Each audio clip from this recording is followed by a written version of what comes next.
Hey everyone, this is Freedom Hacker Asia Raven, and yeah, so Wonder Woman 2, 1984 is available right now for all of you to watch on HBO Max, and it's also available in cinemas if theaters are open in your country.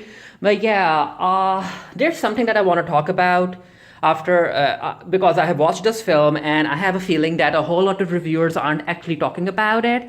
Now, I'm not really sure if it's because this film has a superhero woman lead and it's directed by a woman, so they don't want to drag it too much. But I was actually disappointed, especially after everything that we have gone through with the Me Too movement and all of that stuff over the years. I really thought that certain reviewers would actually address this issue more. But anyway, full disclaimer.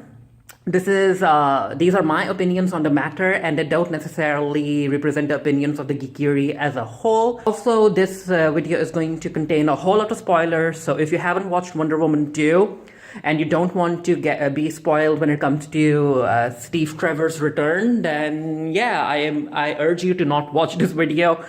First watch the film and then come back to this video, because again, yeah, it was a mess, and also I will be mentioning sexual assault in here, so yeah, trigger warning for that. Now, from the trailers, we all knew that Steve Trevor was going to come back for Wonder Woman 2, and he does come back. So basically what happens is that Maxwell Lord, who is played by Pedro Pascal, he ends up getting the wishing stone, and but before he ends up getting that stone, Diana ends up touching that stone, and Diana wishes that Steve comes back. Now, the way that this stone works is that it will grant you a wish. However, you will have to pay a price. So Steve's return ends up costing Diana her powers, and there's this entire narrative in which Diana has to realize that, you know what, she can't continue living a lie. Steve is dead.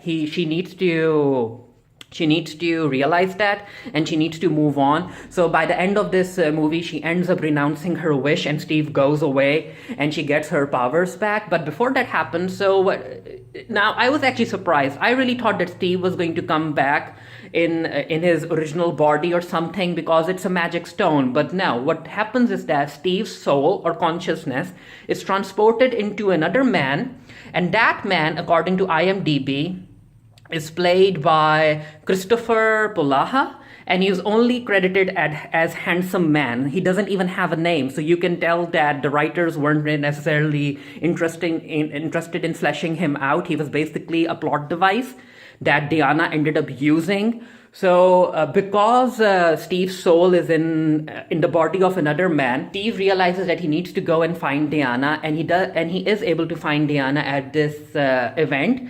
And at first, Diana doesn't recognize him, because again, it's Steve's soul in another person's body. His face is entirely changed, the body structure is entirely changed, and all of that stuff. But then when Diana looks closer, and Steve shares the lines he used to say to Diana before, she ends up seeing Steve instead of the actual man that Steve has possessed. And it's very weird. At first I was like, maybe Diana doesn't realize that she's hooking up with another man, and she really thinks that she's hooking up with Steve. But no, Diana realizes that the person that I'm kissing, the person that I'm sleeping with, even though Steve's inside that body doesn't belong to Steve. And so this entire movie ends up, this entire movie ends up showing Diana hooking up with another body, sleeping with another body, or a body of a man, and it's not even like Supernatural, where Castiel ended up possessing the body of a person who's in a coma or who's dead. But no, this person, before Steve's soul took over, he had his own life. He was basically some sort of lawyer or something, and as long as Steve's soul was in that person's body, I guess that person ended up experiencing a blackout, and this raised a whole lot of warning flags. As I was watching this movie, I was like, wait.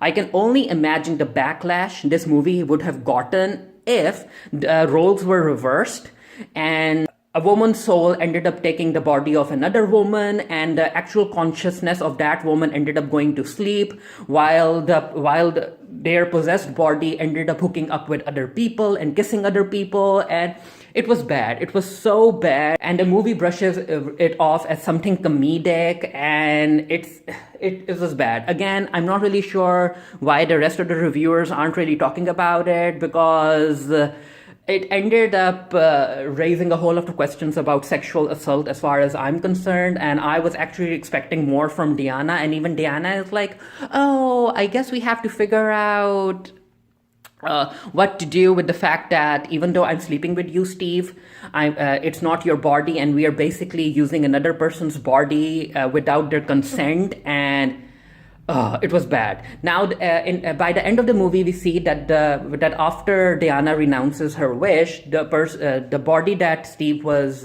possessing, the handsome man's body, his original consciousness comes back, and apparently he doesn't remember anything. And I guess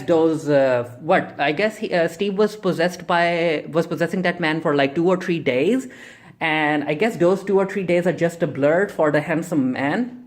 And he's back, everything's normal.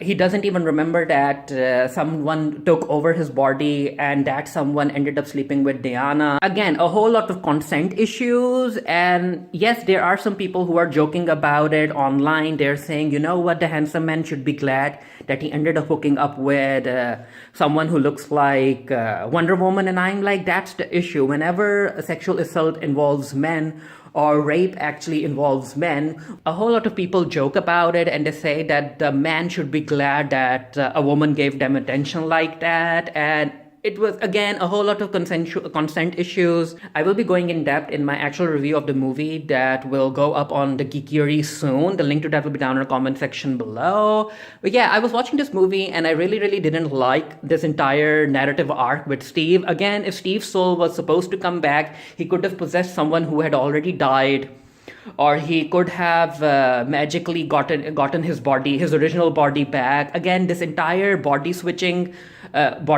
thing, it wasn't even a body swap, because the handsome man's consciousness didn't go into another body. He ended up just blacking out, which again links to how people use date rape drugs to knock out other people, and that person goes unconscious and they don't necessarily know what's happening to their body while they're unconscious. And that's actually what happened to the handsome man. But because it was Wonder Woman, I guess Wonder Woman sexually assaulting someone isn't much of an issue. And yeah, it was, again, I'm not saying that I'm against this entire narrative arc. Like, I'm okay with the script showcasing that Steve's soul had to possess another man's body in order to come back and interact with Diana. But I'm like, you know what?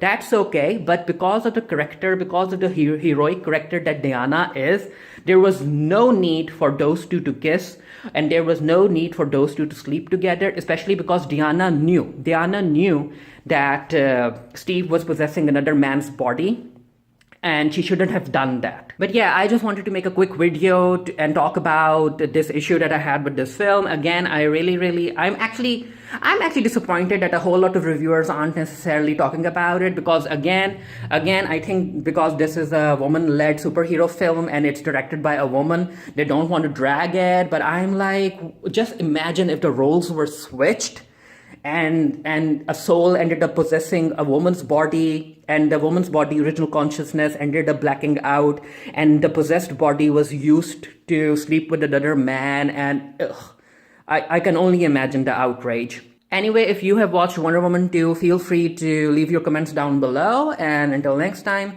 stay happy, stay safe, stay blessed, and I'll see you guys later. Bye.